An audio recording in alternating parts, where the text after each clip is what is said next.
Now on BBC Two, a drama set in the near future. Based on extensive research, this film looks back on the terrible events of one day in December 2003, the day Britain stopped. 2003 doesn't feel like 2 decades ago, does it? I was still in secondary school.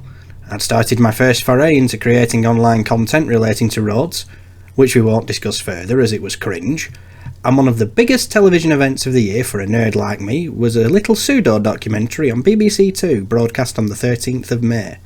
Its name? The Day Britain Stopped. For those who have never seen it, you can find it online if you know where to look. The BBC themselves haven't repeated it since January 2004, which is a pity as the content remains as relevant as ever, even 2 decades since it was broadcast. So what was it about?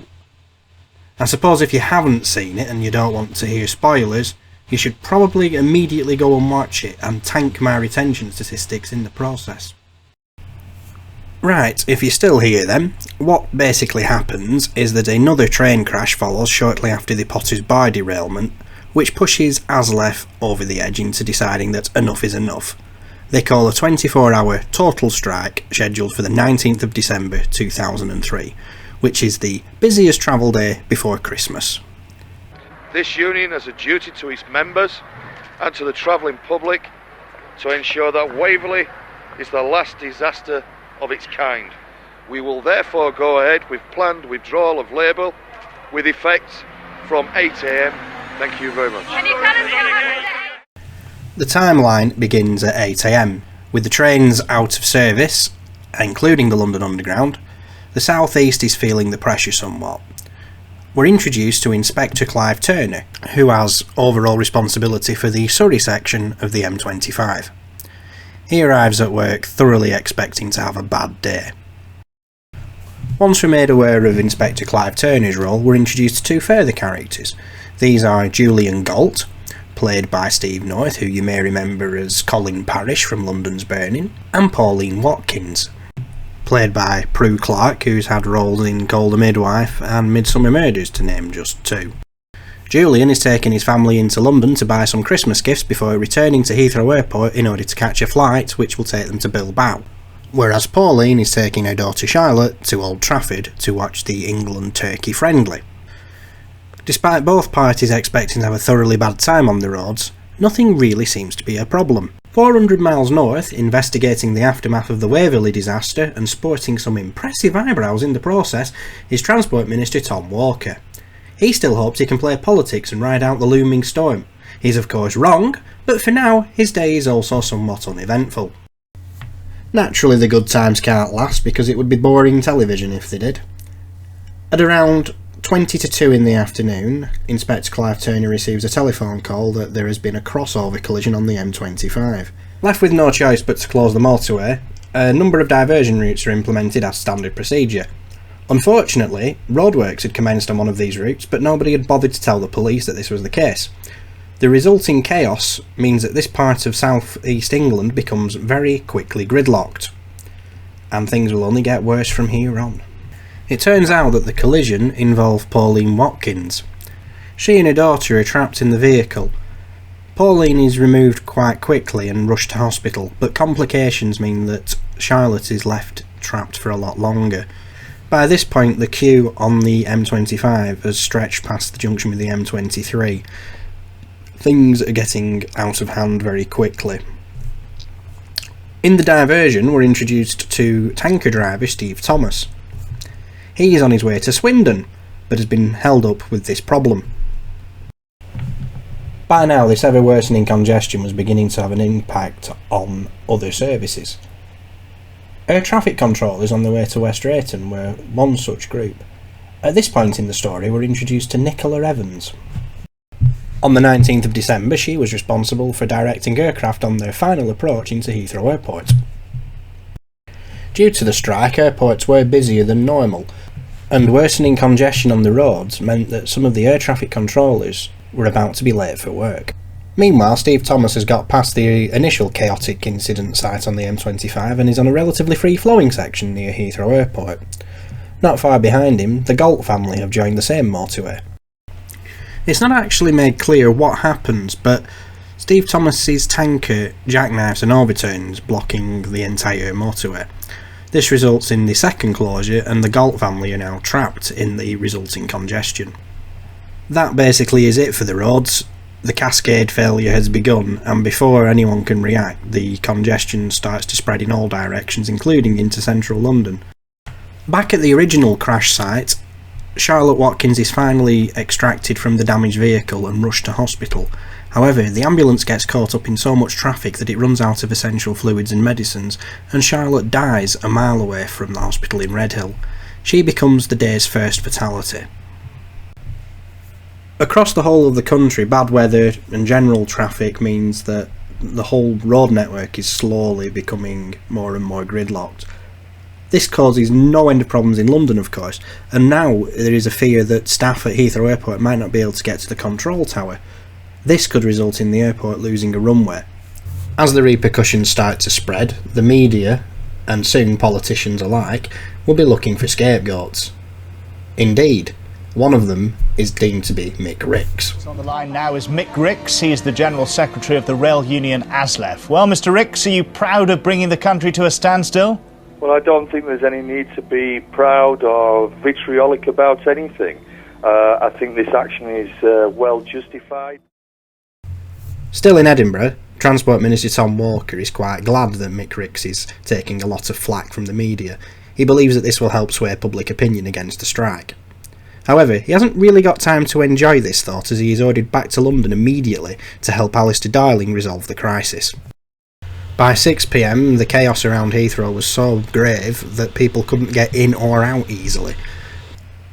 Stuck on the A4 not far from the airport are Jane and Jerry Newell. Jerry is a pilot. Concerned that he's going to be late for his plane, he gets out of the car and walks the remaining distance to the airport, while Jane is left to fight her way back to her home in Shepperton. On the motorway, not far away, because it had gone dark and therefore the temperatures had dropped even further, passengers in vehicles were really starting to feel the cold. It isn't long before vulnerable travellers start to succumb to the temperatures. Others decide to abandon their vehicles, sparking a cat and mouse game with the police, who insist on drivers staying put. One such group of people deciding to abandon their vehicles are the Galts. Julian agrees to let his wife and children go to the airport, and he will return to the car and catch a later flight. They part ways, having found a shuttle bus into the airport, and Julian returns to the M25. By this point, the police are still telling people to remain in their vehicles, but they're about to initiate an emergency plan. Things get worse when at 7:30 the friendly up at Old Trafford is cancelled by the FA due to the fact that fans just cannot make it to the ground. This is left to Gary Lineker to announce on Match of the Day. At the National Air Traffic Control Centre, things have also taken a turn for the worst. Nicola Evans' replacement staff have not arrived, and with only 15 minutes until the end of her shift at 10 PM, she agrees to do a half-hour emergency extension as per her contract. On the M25, the police have now started to evacuate people to temporary shelters which have somehow been set up amidst all the chaos, and to offer people warm drinks and food. Some good news does arrive from Heathrow Airport. The late evening shift has managed to arrive just in the nick of time, averting the need to close one of the two runways. However, air traffic control staff at West Drayton are still stuck in traffic, and with only 5 minutes until the end of Nicola Evans' extended shift, she is distracted wondering where these replacement staff are. In the confusion following this distraction, Nicola forgets to slow down a Czech aircraft that is following an Aer Lingus on final approach. This means that a missed approach procedure, also known as a go-around, needs to be initiated, but the planes have already switched frequency to Heathrow. She needs to therefore get in touch with the control tower, which is currently authorising the BA flight to Bilbao, which has the Galt family on board, to depart. The Czech plane is ordered to go around and immediately starts to climb away from the runway. Unfortunately, the flight to Bilbao has also departed at this point, and the two planes are placed into a direct collision course. The two planes collide at 1,800 feet, and a wreckage trail spanning 3 miles is dumped over West London. Hampered by the heavy traffic, emergency services struggle to get to this massive disaster site. Heathrow Airport has to commit its own emergency response, which means the airport has to be closed down indefinitely. All flights that are supposed to land at Heathrow are immediately diverted to Gatwick. However, there are insufficient landing slots at this airport, so some were diverted back to Luton, including the flight which Tom Walker is aboard. With the risk of planes running out of fuel in holding patterns and the lack of landing slots, the Civil Aviation Authority contacts European Control and, with one phone call, United Kingdom airspace is closed until further notice. Jane Newell eventually returns home and discovers the news of the plane crash. She contacts Heathrow Airport and is informed that the flight to Bilbao is the one that crashed. She's relieved. She believes that Jerry was piloting a flight to Toulouse. However, the phone rings again shortly after, and when she answers it, she is informed that Jerry had in fact transferred to the Bilbao flight because the flight to Toulouse had been cancelled due to earlier problems at the airport.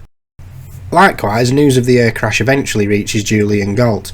He gets in touch with the airport around midnight, having struggled to get any information, and he is regrettably informed that his family had indeed made the flight to Bilbao and they had perished in the mid-air collision as well.